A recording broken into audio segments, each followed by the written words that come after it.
Hey folks, so RB here, and regarding this video after the massacre today in the markets, and our plan did not go as we discussed on the weekly call or in the weekly prep for the Substack, right? So just kind of sharing what happened here and what I think is our next step would be basically here. So if you recall from the weekly prep call, if you joined that one or if you heard the recording, I kind of mentioned that in the previous week our expectation was that we will hit somewhere around in the 5525 range or 55 10 or 5500 range because the 5567 dip, it was not even 23% when we were talking about wave 4,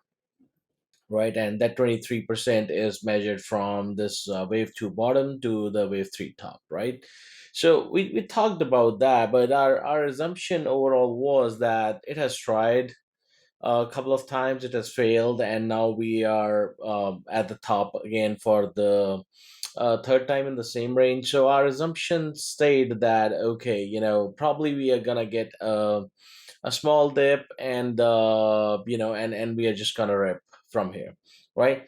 That's the assumption that we went with, and of course that got proven to be wrong. And as a price moved closer into the previous high and these previous tops, it failed. And with the China news, it kind of started dropping, right? And again, my opinion was that somewhere close to 5600, this will hold. But again, it was not holding, so we did not take any new calls there. But then we started getting into the calls at around the 5561 area, right? Because that's the area which has held quite a bit in the past. And that's where we thought the bounce can come back again. And if there would be a little bit of a hunt, it could happen into 5545 or something like that. But yeah, the sell came in to be too deep overall for the day, which was more than 2% or 2.3%, somewhere around there,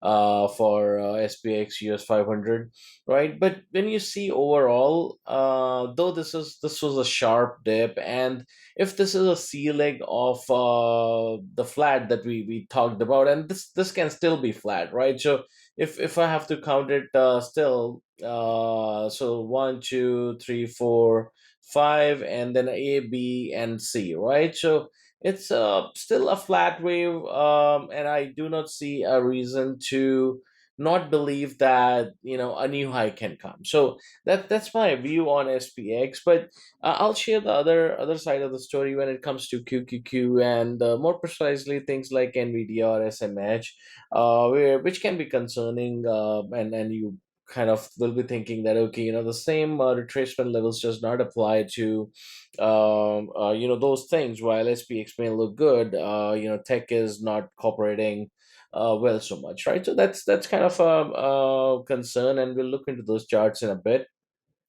right? And now let's say we are wrong. Let's say the new high is not coming. So then what is going to happen next, right? So are we going to go back to uh, the same thing before, where we considered this dip as an A? Now, instead of this being completed as ABC as a full correction, we are going to say, oh yeah, this was just an ABC of an A, and now we made a B, and now we are coming for a sharp C down. Probably that can become a case. I mean, if we don't get a new high, then what we are looking at is something like this, a deeper sell, and something like this, right? That can certainly happen, right? But before I jump onto a conclusion on that one, since this has not given us such a massive dip as such, which kind of falls more into this alternate bearish scenario, which I just drew out there, right? So I would have to give it a chance to see that okay, let's see if the bounce comes tomorrow, right? If the bounce comes tomorrow, because we swept this prior low and we started bouncing from that area, and if this holds overnight and I start rising up, right? So first, that would tell me that okay, today's local bottom was made, right? And then all I'm looking for is that now, since a lower low has been established as compared to this one, will it be making a lower high, right? So do want to certainly see a lower high getting into somewhere into 5600 range, or maybe a little higher into 5612, because of this sharp sell covering all these prints, right? And then probably we can look into that. Okay, this doesn't look to be making a new high for whatever the pattern that we get is chop or maybe sharp. We'll see about that, right? But at least I would want to see certain retracement up back into the same territory before I start thinking that okay, it doesn't look like that this is gonna be making a new high, but we are gonna get another sharp sell, which will be the wave three down, right? So that will be worth capturing, right?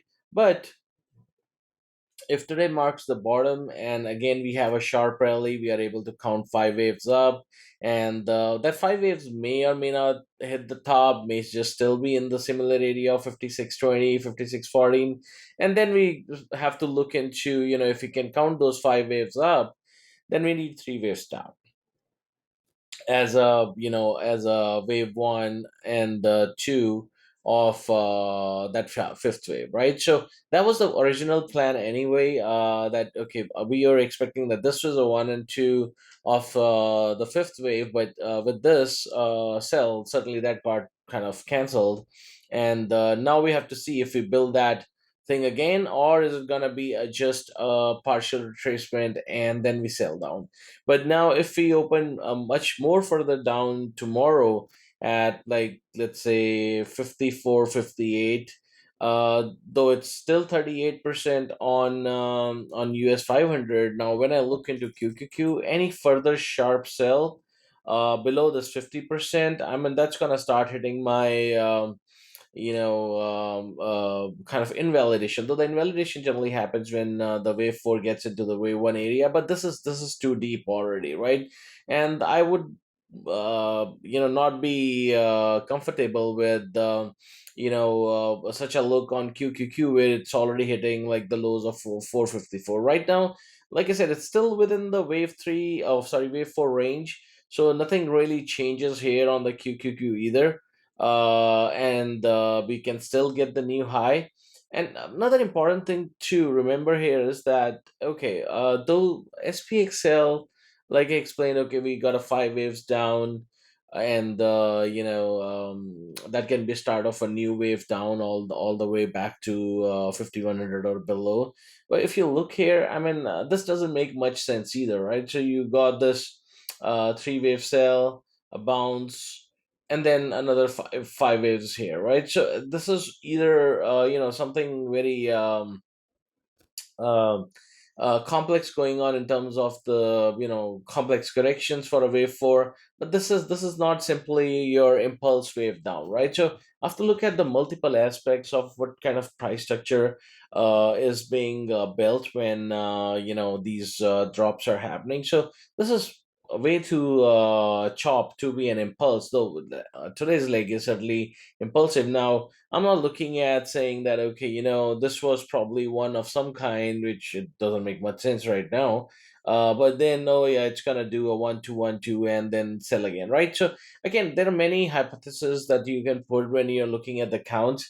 But right now, just to be honest, I mean, both of these are just doing fine, and they have not invalidated their wave four ranges, right? So until that happens, and I would not be able to change the plan and say, oh yeah, we are not gonna go bearish all of a sudden with one day sell, and from tomorrow onwards we will be in the puts, right? So I have to give it a little time, probably next 1 or 2 days, just to see where it bounces, what kind of bounce it looks like, and what makes sense, right? So that's that. And if you look from a DIA perspective, again, I mean, some sort of like we said, okay, we want to see 205.